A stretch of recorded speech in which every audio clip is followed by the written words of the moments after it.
Լրատվական ռադիոյի եթերում թարմուղեղով հաղորդաշարն է, հարգելի ռադիոլսողներ, տաղավարում Գարեգին Խումարյանն եւ այս առավոտ մեր ռադիոկայանի թարմուղեղը ռեժիսոր Էդգար Բաղդասարյանն է։ Ինչ ենք մենք խնդրել, որպեսզի Էդգարը թարմուղեղություն անի այս առավոտ մեր եթերում, վստահ եմ, որ ուշադիր ռադիոլսողները հետևում են հայ եկեղեցում վերջին շրջանում տեղի ունեցող ոչ այդքան հաճելի իրադարձությունների մասին, խոսքը Երուսաղեմի հայ պատրիարք Նուրհանի բաց նամակներ վեհապար հայրապետին, որտեղ օգտագործված էին այնպիսի արտահայտություններ, որոնք սովորաբար աշխարհական մարդիկ էլ իրար ասելուց առաջ շատ երկար մտածում են։ Էդգար Բաղդասարյանը նկարել է Արարատից Սիոն ֆիլմը, ես ինքս ինձ համար Սաղիմահայ համայնքի եւ Երուսաղեմի հայ պատրիարքության մասին երևի իմ անձնական գիտելիքների մի 50% այդ ֆիլմից եմ քաղել։ Բացի դրանից Էդգարը մրցանակներ է ստացել թե վեհապար հայրապետ Գարեգին II-ից, թե Նուրհան պատրիարքից, եպիսկոպոսից, երկուսին էլ ճանաչում է։ Էդգար, իմ կարծիքով սա աշխարհի վերջն է իրականում, երբ կաթողիկոսի նկատմամբ, հիմա բովանդակության մասին չեմ խոսում, նամակի մենք քիչ առաջ իրար հետ եւս մեկ անգամ անցանք տողերով, երբ այդ ձևակերպումներն են օգտագործվում մարդու նկատմամբ, ով հավատացյալ մարդու համար առաքելական օծում կրող մարդ է։ Իմ համար աշխարհի վերջը դա շակերտներն են, ավելի շուտ եղել մինչև այս դեպքերը, բայց ես չգիտեմ ինչքանով եմ ես թարմուղեղ հիմա ձեր համար, չէ, կարծում եմ այդքան էլ թարմ չեմ, եւ անկեղծ ասեմ ձեզ, իհարկե տպավորությունը տարօրինակ է։ Ամեն դեպքում մենք գիտենք, որ խնդիրներ ունենք։ Քողարկել այդ խնդիրները ինչքանով է ճիշտ, ասել եկեք չմանրամասնենք սրա մասին, եկեք չխոսենք, պահենք մեր մեջ, մի քիչ հայավարի բան կա դրա մեջ, էլի, կարևորը ոչ թե վատը, ոչ թե անելն է, այլ վատը, որ հանկարծ ուրիշը չիմանա։ Իրականում այդպես չէ, ես դրա կողմնակիցը չեմ, բայց եւ բնականաբար չես կարող ասել ամեն ինչ, ինչ գիտես։ Դա էլ չի կարելի ասել, որովհետեւ ցավոք սրտի թշնամիներ ունես ու բոլորը կարող են օգտագործել դա։ Խնդիրը գիտես որն է, որ մեր եկեղեցու սուրբ հայրերը, թե այն կողմից, թե այս կողմից, այն նամակը, որ քիչ առաջ ընթերցում ենք, դրան պատասխանեցին գրեթե բոլոր հնարավոր եպիսկոպոսները, գումարած դրան ընդհանուր եկեղեցական ժողովը բաց հայտարարությամբ հանդես եկավ, այսինքն իրենք ինչ գիտեին, արդեն ասեցին բաց տեքստով ու հրապարակային, եթե եկեղեցին սյուները հայ եկեղեցու ասենք այսպես, հրապարակային պոլեմիկայի մեջ են ու դրա համար է սա ինձ աշխարհի վերջ հիշեցնում։ Գիտեք ինչ, իմ կարծիքով, absoluտ ոչ թե իմ կարծիքով, ինձ համար հայկական եկեղեցին անձնավորված չի այդ մարդկանցով։ Հայկական եկեղեցին իմ համար անձնավորված է ճակերտներով ամբողջ իր պատմությամբ։ Այն փայլուն փառավոր դեմքերը, որը եղել են եւ այն միսիան, որ կատարել է մեր ազգի առաջ։ Եվ անձնավորել մարդկանցով հայկական եկեղեցին սրա մեջ մեծ վտանգ կա։ Մտանք կա, որովհետեւ շատ լավ հասկանում ենք ինչ է կատարվում այսօր, ինչ ինստիտուտներ են աշխատում, հոգևոր դաշտում ինչ-որ լիդերության հասնել խոսքը թե աղանդների մասին, թե մյուս, բոլորը շատ լավ գիտենք ինչ է կատարվում։ Եվ նման պարագայում անձնավորել այդ երկու մարդկանցով պերսոնալով կամ իրանց շրջապատներով կամ այդ լագերների բաժանված ընդհանրապես ինչ չի հետաքրքրում, որովհետև յուրաքանչյուր հոգևորական մարդ մարդուն բնորոշ բոլոր իր բացասական եւ դրական կողմերով։ Ուրիշ խնդիր կա ստեղ, որ սա իմ կարծիքով եւ ես վստահ եմ, սա առաջին դեպքը չի, առաջին նամակը չի։ Գուցե ավելի շեշտակի հարցադրումներ կան մեջ եւ ավելի կոպիտ ստիլիստիկայով այս նամակը, բայց առաջինը չի։ Դες խնդիր կա եւ այդ խնդիրը հոգեվոր դաշտում է այդ խնդիրը, որովհետեւ այն վիճակում որ մեր ազգը այսօր հայտնվել է, թե քաղաքական առումով կամ ասեմ ավելի լավ աշխարհիկ առումով, թե հոգեվորական առումով շատ վատ է եւ շատ տխուր է եւ այդ տեսանկյունից աշխարհի վերջ կարելի է բնութագրել որոշ վերապահումներով։ Ինձ դա է հետաքրքրում, որովհետեւ ես միշտ եմ ասել, այսօրվա մարդը ավելի քան խոսքի կարիք ունի, ավելի քան հոգեվոր պատերժկայի կարիք ունի պատասխան ստանալու։ Եվ ինչա, վեհապարի ֆունկցիան որն է, կանգնել պարադի ժամանակ նախագահի կողք եւ ձեռքով անել ժողովրդին, բնամ ոչ։ Նամակներից դատելով ուղղակի ռադիոլսողների համար այն մարդկանց համար ովքեր նախապատմությունը չեն տիրապետում, ուղղակի իրավիճակը նկարագրեմ։ Հակոբյանց միաբանությունում Երուսաղեմի հայ պատրիարքարանում համոզված են, որ Մայրաթոռը ուզում է իջեցնել ավտոնոմիայի ստատուսը նվիրապետական աթոռից մինչև սովորական թեմ։ Դա մեկ ու երկրորդը, որ եպիսկոպոսական ժողովի որոշմամբ եպիսկոպոս ձեռնադրվելիք մարդիկ Երուսաղեմից եպիսկոպոսական օծումը իրենց մերժվել է կաթողիկոսի կողմից։ Այ առարկայական երևացող չափելի գործակիցներ այս պատմության սրանք են։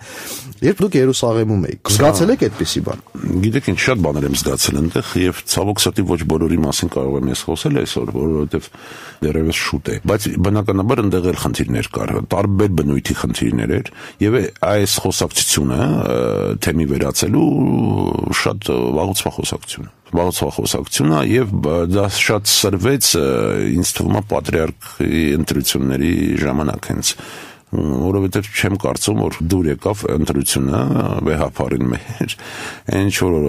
Նուրհան Սրբազանը երբ ընտրվեց, որովհետև նույն խնդիրները կար եւ ոչ այդպես սուր Թորգոմ Մանուկյանի ժամանակ պատրիարխի, նախկին պատրիարխի, բայց տեսեք ինչը Երուսաղեմը գտնվում է որտեղ դուք ինձ լավ գիտեք ինչ է կատարվում եւ ինչ քաղաքական եւ սոցիալական բախումների մեջտեղում է կանգնած Դրա մասին թռուցիկ Նուրհան Սրբազանը իր նամակի մեջ ասում է, թե հրեաների, թե արաբներու հետ եւ այլն խնդիրներ ունենք, իսկ խնդիրները բազմաբնույթ են, հավատացեք ինձ, եւ շատ սուր եւ կախված եւ բարձր ասեմ եւ իսրայելական գաղտնի ոստիկանության հետ եւ սրա բարձա, որ մի խնդիր կա եւ որի մասին բոլորը չեն կարող sense բաց խոսել, ոնց որ ես ընդդեղի հոգեվորականները, որ դու տարածքներ ունես եւ այդ տարածքները ինչի պիտի ունենաս Ինչ գործ ունես դու մեր երկրում, Արարատիցիոն հենց դրա մասին էր, թե ինչ գործ ունի հայկական այդ կվարտալը, բանում Երուսաղեմի հենց մեջտեղում, Սիոն լեռը հենց մեր կվարտալում է։ Եվ բնականաբար կամաց խնդիր կա եւ կառավարությունը հերական չի թաքցնում, որ ոչ միայն հայերին է վերաբերվում, կամաց հետ վերցնելու։ Ցավոք սրտի հայերի մեջ կային մարդիկ, որ աշխատում են եւ այդ ուղղությամբ Ես չեմ ուզում իրենց մեղադրել, թե գաղտնի գործակալության մեջ, թե չնայած լիքը բաներ բացվեց եւ սա դա գաղտնիք չի, կային վերջի 15-20 տարվա մեջ մարդիկ, որոնց ճակերտներով, որոնց շնորհիվ մենք շատ բան կորցրեցինք այնտեղ եւ նյութական կորցրեցինք եւ դա պահելը շատ դժվար է այնտեղ, շատ դժվար Դրա համար այնտեղի պատրիարքարանը պիտի այնպեսի մենք իրոք ես մի փոքրիկ գաղտնիք բացեմ մենք ունեցանք խոսակցություն եւ ես ներկայ եմ եղել այդ խոսակցությունը չենց ակտիվ չեմ մասնակցել բայց կողքից լսել եմ երբ Նուրհան Սրբազանը ասաց որ այո մեզ պետք է Հայաստանի օժանդակությունը այո պետք է որովհետեւ վիճակը սարսափելի վատ է սարսափելի ծանր է թե արաբների կողմից թե հրեաների կողմից եւ որովհետեւ մենք չգիտենք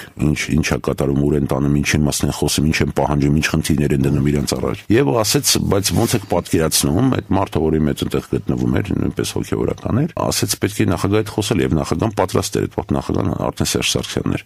եւ ասեց նախագահան պատրաստ ասեց ինչով կարող ենք մենք աջակցել ասեք ինչ կարող ենք անել որովհետեւ որևէ ազդեցություն Երուսաղեմի պատրիարքանի վրա չկա ուղակի թե Էջմիածնի կողմից թե մեր աշխարհի իշխանությունների կողմից իրավաբանական ազդեցություն որևէ լծակ չունենք Եվ այդ խոսակցությունը տենց էլ մնաց խոսակցություն։ Այ հիմա ինձ համար մի փոքր պարզ է դառնում տրամաբանությունը այդ թեմի վերածելու խնդիրը որտեղից է առաջանում։ Այսինքն կան այդ տերունակող կոչված տարածքները, որոնք հայ եկեղեցին ինչ մեղքներս թաքցնենք տարեստարի զիջում է։ Այսինքն այսօր հայկական ժառանգությունը Երուսաղեմի զուտ քառակուսի մետրերով եթե հաշվենք շատ ավելի փոքր է, քան ենթադրենք 50-60 տարի առաջ։ Ինչ որ բաներ այնուամենայնիվ հրամաններով, զորով ու զորբայությամբ խլվել են եկեղեցուց։ Ես ճիշտ եմ հասկանում, որ թեմի վերածելու գաղափարը հենց դրանով է պայմանավորված, որ տարածքից հրաժարվելու որոշումը վերջնական իրավաբանորեն կայացվի Էջմիածնում, այլ ոչ թե Երուսաղեմում, որովհետև ենթադրում եմ, որ այստեղ պատրիարքարանում մայրաթոռում մտածում են, որ այնտեղ եղած մարդիկ, այնտեղ ապրող մարդիկ, որպես այդպեսին չեն կարող այդքան ուժ ու թափ ունենալ, որպեսզի դիմակայեն իսրայելական հատուկ ծառայություններին, տեղի հասարակությանը եւ այլն, այսինքն որպեսզի այդ վերջնական որոշումը հրաժարվել չհրաժարվելու լինի Էջմիածնինը ու Հրաժարվողը կոպիտ ասած Նուրհանը չլինի, որ Իսրայելի քաղաքացի է։ Էջմիածնին է պատկանում հրաժարվելու կամ չհրաժարվելու որոշումը ինչ է դա փոխում։ Էջմիածինը կամ ավելին ասեմ, մեր աշխարհիկ իշխանությունները չեմ կարծում, որ կարող են ավելի մեծ ազդեցություն ունենալ իսրայելական գաղտնի ոստիկանության վրա կամ քաղաքական իրancs այդ ներքին այդ քաղաքականության կատարողների վրա։ Դա շատ բարդ է եւ անգամ ամերիկացիները չեն կարողանում դա անել լիարժեք չեն կարողանում հավատացեք բոլորը գիտեմ կարծում են թե Իսրայելը Ամերիկայի լուր սատելիտն է որ ինչ ասես ընդեղից անում դա բնավ այդպես չէ եւ Իսրայելը կարող է կոտոշներ սրել եւ Ամերիկային հակառակ շատ բան անել անգամ Եվրոմիությանը հակառակ ինչ մտներին անցնի անել ինչ իրանք գտնում են իրենց ազգի համար նպաստավոր է դրանք անում են անկախ նրանից ՄԱԿ-ը ինչ որոշում կայացնի կամ Եվրոմիությունը թքած ունեն ազնվությամբ եմ ասում դրա եւ չեմ կարծում որ այս դեպքում Էջմիածնի ինչ որ մի կարող է օժանդակություն ավելի քան այնտեղ անում են։ Չէ, ինքը դա վերացում է մասնավոր սեփականատերը դառնում է Էջմիածինը, ոչ թե ավտոնոմիա ունեցող իսրայելական կազմակերպությունը։ Մեր նվիրապետական աթոռը այնտեղի իր թղթերով, կադաստրով, ռեգիստրով եւ մնացածով ինքը Իսրայելի ռեզիդենտ հասարակական կազմակերպություն է։ Ես ոնց հասկանում, ամբողջ կռիվը Իսրայելի ռեզիդենտ հասարակական կազմակերպության ձեռքից վերցնելն է անշարժ գույքը ու գրանցել է Հայաստանի ռեզիդենտ կազմակերպության։ Դա ուղղակի անհնարին է։ Երբևիցե Իսրայելի կառավարությունը նման բան չի թույլատրել, ոչինչ չես կարող անել։ Հիմա տեսեք, ես չեմ ուզում միանշանակ ասել, որ այդպես է, որովհետև ես ուրիշ տրամաբանություն չեմ տեսնում ցրելու նվիրաբերական։ Մեր տարածքներից շատերը վարձակալության են տրված։ Գաղտնիք չի շատերի համար, որ Երուսաղեմի ոստիկանության շենքը պատկանում է հայ միաբանությանը եւ Իսրայելի կառավարությունը վարձակալում է հայերից դա։ Չեմ ուզում գումարների մասին խոսել, բայց հավատացնում եմ զրոները շատ են այդտեղ եւ գումարներն են մեծ։ Չի բացառվում նման եւ որ ասեմ sense ռուսերեն ասած բիզնես ինտերեսներ լինեն, չի բացառվում, ոչ չի բացառվում, ինձ թվում է այդ ֆակտորը կա, որտեղ մեծ գումարների մասին է խոսքը իրականում, մեծ գումարների։ Լրատվական ռադիոյի եթերում իր աշխատանքը շարունակում Թալմուղեղով հաղորդաշարը ռեժիսոր Էդգար Բաղդասարյանի հետ շարունակում ենք քննարկել Մայրաթոր Սուրբ Էջմիածնի եւ Իսրայելի հայ Հակոբյանց միաբանության միջև վերջերս սրված հարաբերությունները նախորդ ամբողջ հատվածը նվիրված էր հարցի զուտ մենեջերական կադաստրային կողմին, այսպես ասած, որ այդտեղ կան սեփականություններ ու այսպես փորձում ենք հասկանալ ինչից է աղմուկը։ Ինձ հիմա գիտեք ինչն է հետաքրքրում, Էդգար, այ նամակը երբ կարդացինք, այդ ձևակերպումները, այդ ընթացքը նամակի սարսուր չի առաջացնում ձեզ մոտ։ Այնուամենայնիվ վեհապար հայրապետը մարդ է, որը 1700 տարի շարունակ եղել է հոգևոր արժեքների բացարձակ հոգևոր իշխանության սիմվոլը։ Մարդու ձեռքն ինչպես չի կոտրվել նման ձևակերպումներով շփվել կաթողիկոսի հետ, որի հետ գուցե ինքը նաև խնդիրներ ունի կամ չգիտեմ, ասեն, չի սիրում զորորին։ Գիտեք ինչ, սարսուր առաջացնում է բնականաբար, ինչպես եւ յուրաքանչյուր աշխարհիկ մարդու, որը առավել եւս արդեն 10 տարի է խոսում է սրա մասին եւ ավելի թույլ եմ տվել որոշ ձևակերպումներ անել հակահարված առաջացրել անգամ ես զգացել եմ եւ մինչեւ հիմա շարունակվում եմ, բայց դա ինձ քիչ է հետաքրքրում, որովհետեւ ինձ հետաքրքրում է իման։ Ես փորձում եմ գտնել ոնց կարելի է առողջացնել այս ամեն դաշտը։ Այո, հեշտ ենք մենք ասում, որ մենք արժան ենք նման հոգեվոր առաջնորդի եւ նման աշխարհիկ իշխանության ավելի լավին արժանի չենք, որովհետեւ մենք ներքուստ փոխվենք եւ այլն եւ այլն եւ այլն։ Այո, սա մի քիչ դեմագոգիա է արդեն հիշացնում, ես էլ համաձայն եմ մտքի հետ, բայց ինչ-որ մի բան պիտի տեղից շարժվի, պիտի օգտագործենք եւ որոշ կերպով աշխարհիկ մեր զանգվածը պետք է կարողանա ազդեցություն ունենալ։ Չի կարող եկեղեցին փակվել այսպես ու ներքին իրենց խնդիրները իրենց մեջ լուծել։ Ես չեմ կարծում, որ դա ճիշտ է։ Եվ որ խնդիրները կա, սարսուր առաջացնի, չառաջացնի, վեհապար հարճակելը եւ կատարել ֆունկցիաները տարբեր բաներ են դրանք։ Տարբեր բան մենք տարբեր վեհապարներ ենք ունեցել։ Շատ տարբեր կաթողիկոսներ ենք ունեցել։ Դե ամբողջ պատմությունն են Գրիգոր Լուսարոչից մինչև հիմա, տեսնենք որ ինչ ասես եղել է։ Ինչ ասես ոնց էր եւ հռոմեացիների մոտ։ Անկամ իրենց մոտ կին է եղել պապա դարել։ Նույնն էր մեր մոտ։ Կին չի եղել, կաթողիկոս, բայց ինչ տիպի ասես կաթողիկոս եղել է։ Հիմա ունենք այն ինչ որ ունենք։ Հիմա ինչա կատարում եւ դու ինչ անդրադարձ ես ունենում մեզ վրա, Հայաստանի Հանրապետության քաղաքացիների վրա, մեր հոգևոր կեցվածքի վրա, այ ինչն է ինձ հետաքրքրում, որտեղ իրանք իրենց հարցերը կարող են լուծեն եւ վաղը չեմիսորը կարող է տեսնել խաշուտելուց իրանք, իրար հետ նստած, դա չի բացառվում, բայց մեզ վրա ոնց է անդրադառնալու։ Ես հոգևորական ընկերներիցս մեկին խոսում ենք այս ամեն ինչի մասին, հարցնում լավ, իսկ նման կերպ խոսելու համար այս պահվածքի համար արդյոք վեհապարը չի կարող ուղղակի կարգալույց անել այդ եպիսկոպոսին եւ հարցը այդ բանով փակել, շատ հետաքրքիր բացատրություն տվեց, ասած իհարկե կարող է, բայց եթե փորձի այդպիսի բան անել, մի երրորդ կաթողիկոսություն կառաջանա զուգահեռ S1-ին, այնտեղ դուք էլ քիչ առաջ ասացիք, որ տիրապետվող ռեսուրսների տեսանկյունից Երուսաղեմը շատ ավելի հզոր է, քան Էջմիածին, ուստի երրորդ կաթողիկոս ունենալը, եթե շարունակվի այնպես ինչպես որ հիմա շարունակվում է, շատ հավանական է։ Ինձ մոտ մի ուրիշ հարց կա, լավ։ Կարծում եմ այդպես էլ կլինի։ Արդյոք սրբազան հայրերը մեզանից լավ չգիտեն, որ եկեղեցու միասնության խնդիրը այս մեղսավոր հողի վրա լուծվող խնդիր չի։ Արդյոք իրենք հավատավոր մարդիկ լինելով հանդերձ չեն հասկանում, որ եկեղեցու պառակտության վտանգ առաջացնելը այդպիսի մարդկանց համար դժոխքում առանձին տեղ է վստահաբար նախապատրաստված։ Դրա համար հոգևորականը պիտի հոգևորական լինի, ոչ թե կոչվի։ Դրա մասին է խոսքը։ Մեր մոտ հոգևորական արդեն դարձել է woman մեկը, ով փառաջայ է կրում եւ չի սափրվում։ Էլ չեմ ասում, որ ինչ որ տարօրինակ մորուքներ են թողնում գեղեցկացնելու իրանց վարսավիրանոցներում եւ այլն, առանց հասկանալու, որ դա ուղղակի աշխարհիկ այդ մորուքը աշխարհիկ կյանքից հրաժարվելու սիմվոլ է, այլ ոչ թե սեփական երեսը ավելի գեղատեսիլ դարձնելու համար։ Սա աբսուրդի Դրա համար եմ ասում, հոգևորականը պիտի հոգևորական դառնա։ Այդ վաղ կլսեք իրենց ձայնը, այդ վաղ մի բան տեղից կշարժվի, բայց հիմա պրոֆանացիա է։ Հիմա պրոֆանացիա, թե աշխարհիկ իշխանություններն են պրոֆանացիա։ Հեսա ոմն մեկը դեպուտատ որ խոսում առանց ռուսների մենք ոնց են Ղարաբաղ դասնելու դա աբսուրդի հասնող բաներ է, դա թշնամին կարա այդպես բան ասի։ Դրա համար բոլոր ադրբեջանական կայքերը եկել են հավեսով այդ Մահեր Սետրակյանն էս այդ մարդը եկալեց ու այսպես դանակը մցրեց Հայաստանի մեջքը, որը մեծ հաճույքով խրում են ավելի խորը հիմա ադրբեջանական բոլոր կայքերը ու ոչինչ, ոչ մեկ ոչի բան չի խոսում։ Մենակ Facebook-ում ինչ որ բան, նույնն էլ հոգևոր կյանքում է։ Հոգևորականը պիտի հոգևորական դառնա։ Մարդիկ պիտի գնան ու պատասխան պիտի գտնեն։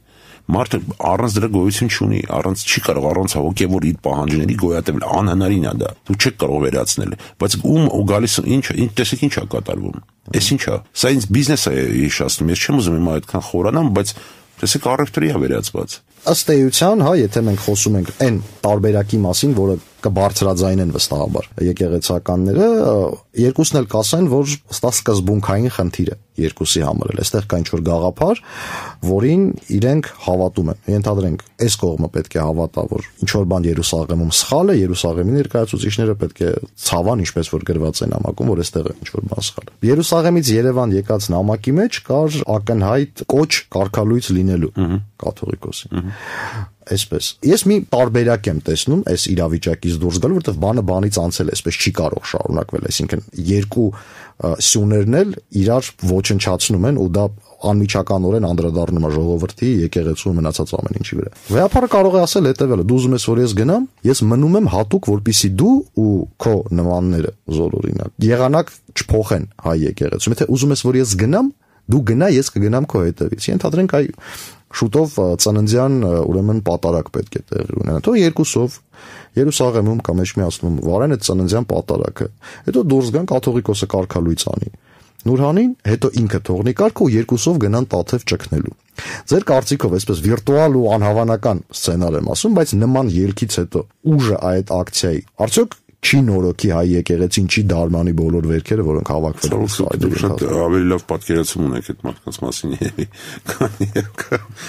Դա կլիներ հոյակապ մի սցենար, շշմելու եւ այդ մարդիկ մտնեին պատմության մեջ եւ մեր կսրբացնեին կենթանության օրոք։ Կենթանության օրոք կսրբացնեն եւ շատ կօգներ, բայց նման բան բացառում եմ, ասեմ ձեզ։ Բացառում եմ իմանալով եթե մեկին թե մյուսին։ Բացառում եմ, շատ կզարմանամ եւ առաջին գամ ձեր եթեր ու ներողություն կխնդրեմ, որ ասեմ ես չէի հասկանում, բայց ես շատ լավ գիտեմ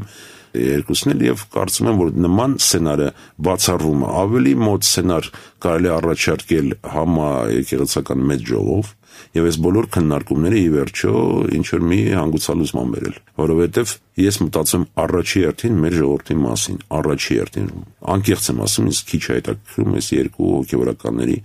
առանց այդ տեսանկյունից դիտարկելու բացարձակ չի հետաքրքրում իսկ ինչպես է դա անդրադառնալու մեր վրա մեր կեցվածքի վրա մեր բարոյական նկարագրի վրա մեր ինչու՞ չէ միջազգային բանի տեսքի վրա ինչպես ենք մենք երևում այդ դա ինձ հետաքրքրում է որտեղ նման ուղղակի երկու օր առաջ եղավ ռուսական եկեղեցու մեծ նամակ մի կարծեք որ մոտ չկա սարսափելի եւ ավելի համասեռմոլության հետ կապված մեծ սկանդալ ռուսական ուղղափառ եկեղեցու այնտեղ էլ կա այնտեղ էլ եթե գիտեք այս բանին Կիրիլին ոնց են անվանում մեղքես դեր աստծո պատրիարխ Սոդոմսկի Գամորսկի նման բան կա դրանց որ մի կարծեք որ նրանք բոլորը զերծ են մեզնից էլ կաթոլիկների մասին այս պեդոֆիլիայի այս մեծ բանը կա կրիզիս լուրջ կրիզիս կա եւ